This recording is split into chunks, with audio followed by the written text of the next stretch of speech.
Let's jump right into this explainer. Imagine Friedrich Nietzsche swapping out his usual sun-drenched Mediterranean vibes for the dark, mist-heavy Gothic forest of northern Germany.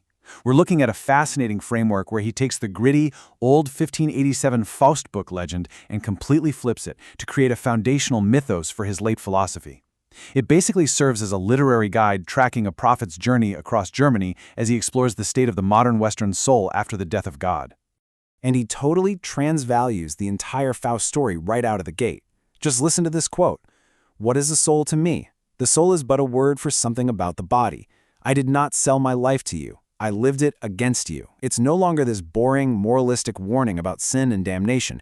Instead, it's a radical, sovereign embrace of our finite, mortal reality.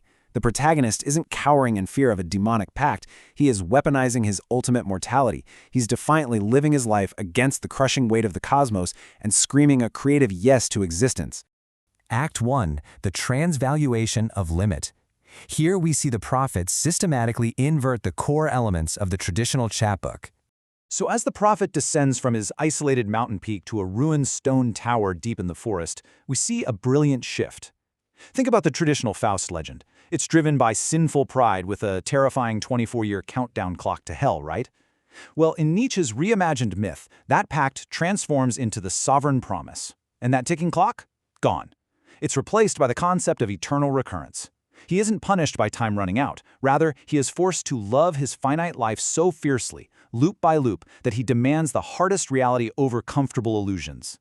Which brings us to the spirit of gravity. Mephistopheles, the classic demon, gets a massive makeover here.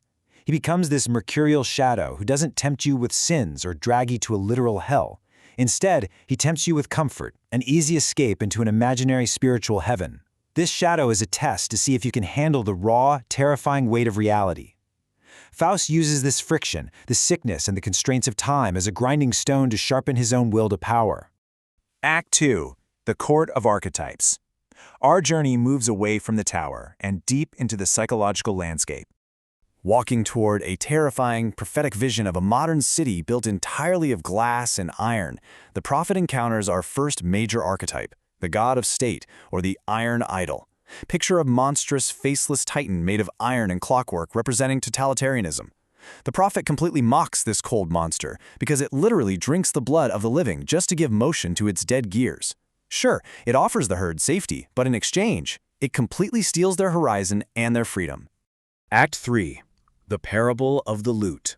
A profound clash of ideals right at the edge of the absolute void. Leaving that suffocating iron idol behind, the prophet arrives at the raw wilderness, standing right on the crumbling edge of a cold, terrifying abyss known as Von Nischt. And here we get a brilliant contrast between two very vivid figures. On one hand, you have the scribe. He's blind, hunched over a mountain of decaying manuscripts in the safety of the valley, frantically writing dry ledger lines and preserving intellectual rot. On the other hand, you have the bard. The bard is the ultimate sovereign, a tragic artist wandering the dangerous borders. He ignores the valley's hearthfires and bravely faces the terrifying emptiness, armed with a lute that's strung not with soft wood and gut, but with shining steel wire. And wow, the theatrical power here is just incredible. When the prophet asks him why he sits at the edge of the world, the bard strikes his steel strings, sending out this sharp, vibrating blade of sound and says, "I sing the truth of the abyss. I sing because the void has no voice of its own until a man lends it his lungs." He absolutely rejects the herd's fear of the dark. He proves that the void only gains meaning when an individual has the profound courage to speak into it and create their own values out of nothingness. Act 4. The Psychological Synthesis. Let's pull back the curtain and look at the deep structural roadmap prefiguring modern psychology. You see, Nietzsche's theatrical archetypes actually map flawlessly onto what we later recognize as Jungian psychological concepts. The god of state is institutional dogma. The scribe represents intellectual rot and clinging to the past. The bard is the sovereign creator mastering the shadow, and Von Nischt is the terrifying unknown of the abyss. What Nietzsche is proving here is that these ancient monsters and heroes from old folklore are really just projection points for our own internal human fears and potentials. It's a massive, brilliant fusion of myth and psychology. Act 5. Creating the New Horizon.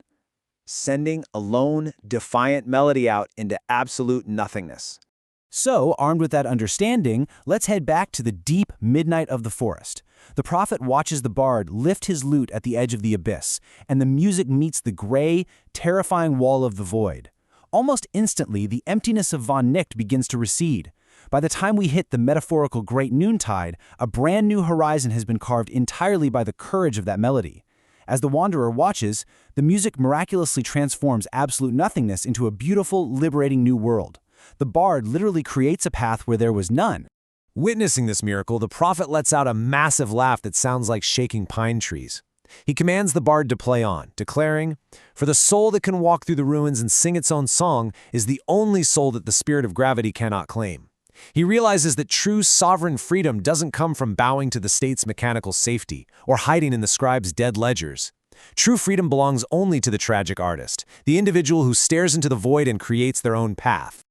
As we wrap up this explainer, I want to leave you with a final, provocative thought to ponder. Will you sit in the safety of the valley, preserving the rod of old laws and comfortable illusions like the scribe? Or will you pick up that steel-strung lute, face the terrifying abyss of the unknown, and create your own horizon? I challenge you to reflect on this literary guide and decide which archetype will lead your own journey through the wilderness of the modern world. Thanks for learning with me today.